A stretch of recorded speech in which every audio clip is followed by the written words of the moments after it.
What Happened to My Mom and Me Part 3. And that for some reason I decided this is a good time to write it in second person for some reason. Maybe I just thought it would be easier to get through. You are tired of waiting. You try to pull yourself together. You will not sob in front of people. Making your way to the visitor's desk, your best friend is coming through the sliding glass doors. You will look back at this later as fate and good fortune entwine, since you have never felt so alone in your life. You don't want to do this alone. Now you have an ally. You both are brought back, but intercepted and sat down in waiting area within the ER. I will come back in about 15 minutes, says the nurse. But you know hospital time is different from the world outside and aren't surprised that 15 minutes becomes a half hour. You and your bestie watch a mini drama unfolding between a woman, a grown son, and a couple of nurses. Waiting with dignity intact is not brain surgery, but apparently this gent has actually had brain surgery in the past. And fainting or some such has brought his presence in the CER. He, along with his mother, are arguing his place in triage and are showing the proverbial asses. You look and listen with disdain. You want to say, "Hey, asshat, at least you aren't dying." But your mother raised you better. Instead, you passive-aggressively give the pair the evil eye. Once again, you tire of waiting. You are careful not to act impatient as you ask for an update. Explain you don't mean to seem impatient, and apologize. At last, you are both brought back to your mother. The ventilator is in place. Your mother is unconscious from the sedation. Does she hear? You and your friend say hello to her. You've seen 2 other people on ventilators before, haven't you? What happened to them, Lisa? Your grandfather, later, your grandmother. You were 15 when you watched your grandfather die in the ICU, 23 when your mother died in the respiratory care unit when they pulled the plug. Yet you still hope. It seems important to you to let your friend know this isn't her fault. She's crying. You tell her it will be okay. If it's her time to go, she would have caught that cold anywhere. God makes no mistakes, and she could have caught it somewhere else. You find it almost funny that it's your mother dying, and you're trying to comfort someone else. A switch is turned on in your head. You are nice, but steeled. The mental midget you, anxious and alert for trouble at all times, walked away until you could need her again. You need to thank her, for it was mental midget you that always thought something awful was going to happen to your mother. She was the one who told you your mother is dying if she was like picking you up, was a victim of crime, had a heart attack, or that you would die while you were away from your mother. Mental midget you scenarios are always worse than fighting for life in a hospital. It's an advantage of having fear as your constant companion that anything bad that happens has already been imagined in far more extreme circumstances, so that you are anesthetized to reality.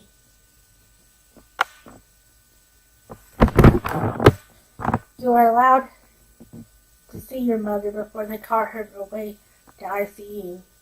They tell you to wait an hour before trying to see her in her intensive care room, because setting her up takes a long time, and the doctors will want to see her. Okay, you go to the cafe, the alternative to the bland cafeteria. You can't eat a sandwich, so you stick to Reese's peanut butter cups. This still isn't real. You feel hyped. The world is different. Then you go to the ICU. Outside the door is a red phone that only connects to the medical ICU. When you pick up the receiver, you are told to come back later. The doctors are still working on her. Oh. You and the bestie go to the elaborate waiting room for this ICU. It is 2 floors, big Plenty room to spread out, even little nooks for families to huddle together. All fine, but you need to update Elsie and Bob, and your phone can't get reception. So you go outside. Someone is outside stealing because the smoke Nazis won't even let us all smoke in the parking lot. Funny. Your mother is dying, no doubt, in part due to her smoking since she was 17. Weakening her lungs to infection, yet you find it ridiculous that you can't light up in the open air. Later, when your mother is no more than ashes in a plastic box, you will think of this. You call Elsie. You tell her that there is a good chance of your mom dying, and Elsie still can't believe it. You can't either. But that other you is there, and she will face it while mental midget you takes a vacation. But now you are alone. Shield you's armor is let down a bit when you are alone. You feel a tear, but you need to get back inside. Your friend will worry, so you gather your armor again for the battle inside. Another hour passes, and you return to the red phone. Doctors are still in with your mother. You thank the nurse. You are just so polite, aren't you? They will not know you are getting impatient. They have free Wi-Fi for the people waiting for family members to give up the ghost. Among the advantages of being obsessive-compulsive is you bring virtually everything you own with you if you might be waiting a while. You and your best friend play Mania on your netbook, but you are fine turning the computer over to your friend. Someone's family is here, including a young girl on her netbook. They seem upbeat. You doubt their family member will die, or maybe it's because it's a big family supporting each other.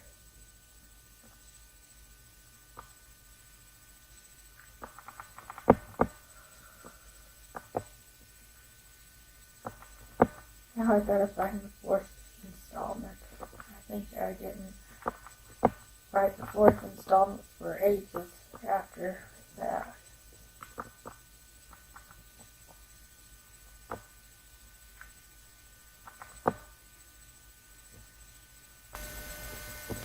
Oh, and here's a poem I wrote in May of 2012, Mother's Day. Happy Mother's Day, they say, Hallmark, Kmart, even Safeway. My mom's dead, I say. Mom didn't like carnations anyway.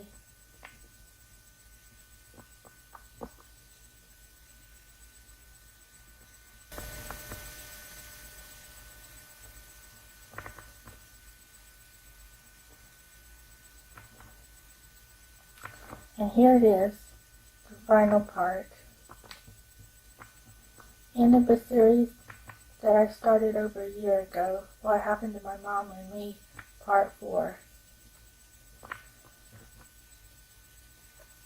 I try again on that red phone, and this time we are allowed into the ICU. The third time is a charm. My mom is in room 14. The doctor I met in the ER asked me questions, the one with the European accent and the wonderful bedside manner. We can keep the antibiotic drips going, which may let her live a little while longer, but I've rarely seen anyone get better this far along. But it's your decision.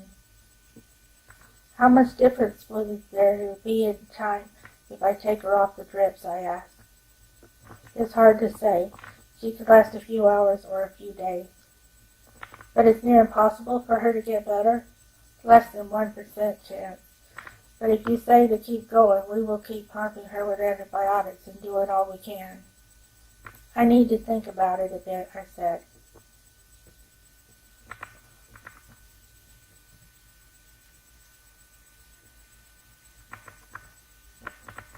He asked me about taking extraordinary measures to keep my mother alive.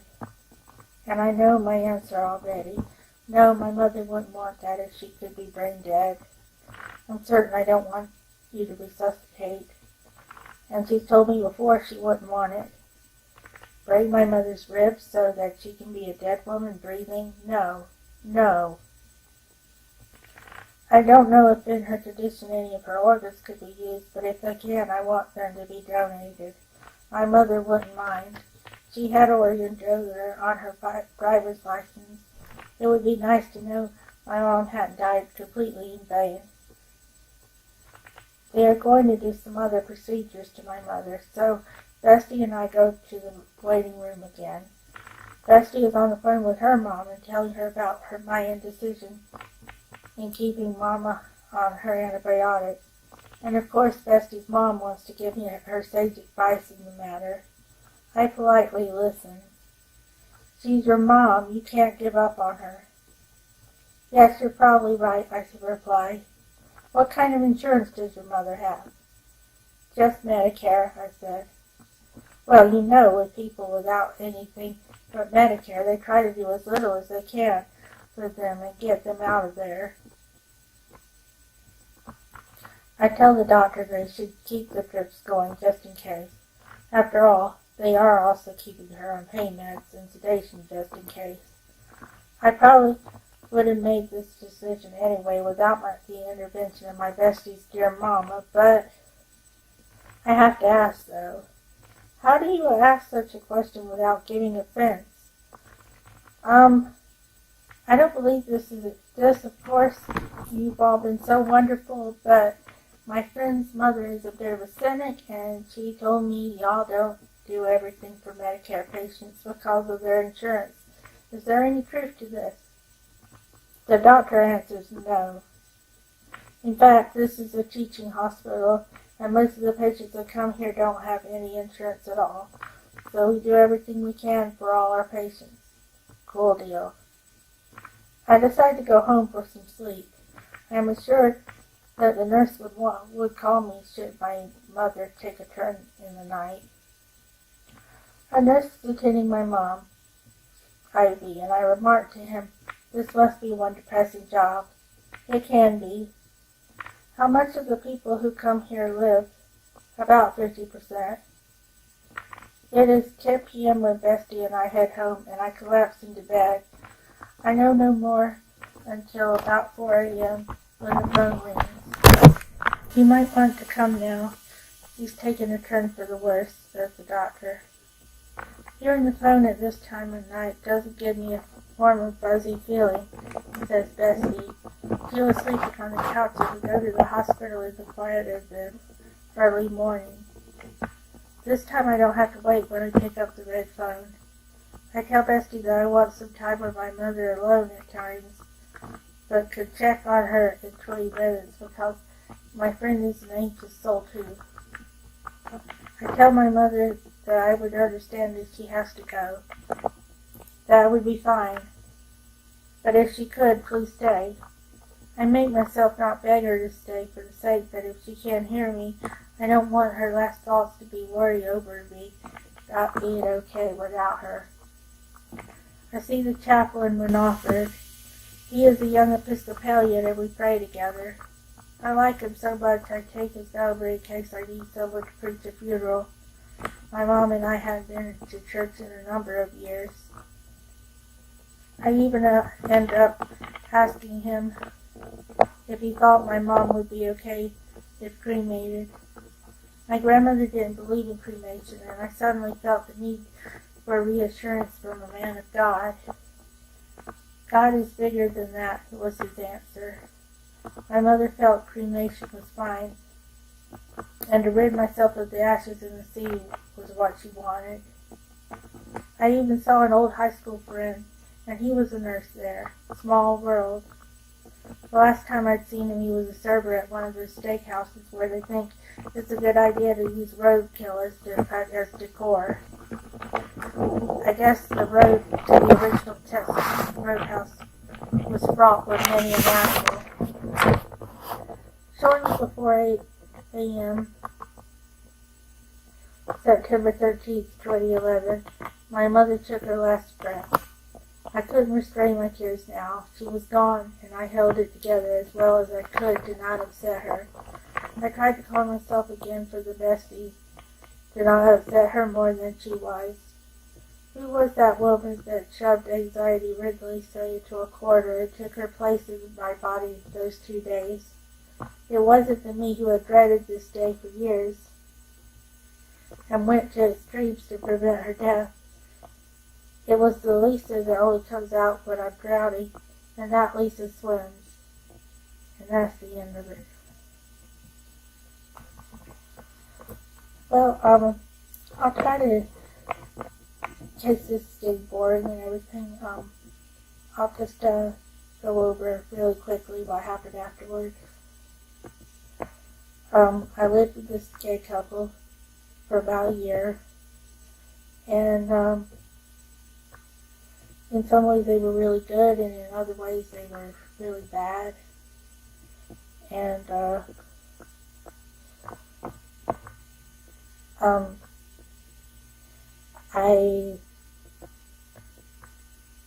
I'm not even sure anymore about anything, but I think in some ways they tried to financially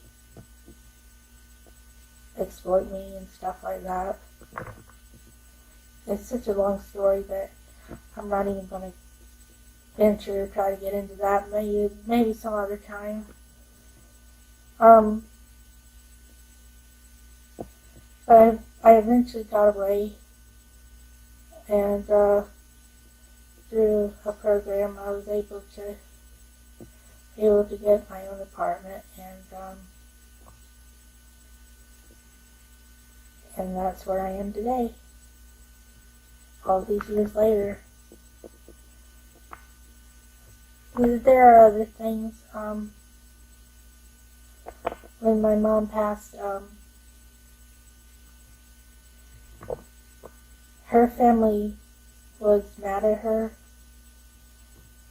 because she wouldn't keep in touch with them. So of course after my mom died I called them and they just kind of blew me off. In a nice way, but they blew me off. It's like they didn't want anything to do with me.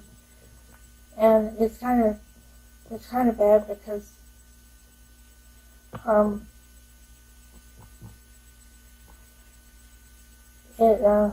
it hurt my feelings. Plus, the feeling of being abandoned really sucks.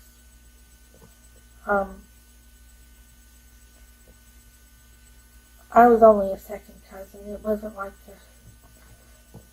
But I also feel like they knew I was special, sort of.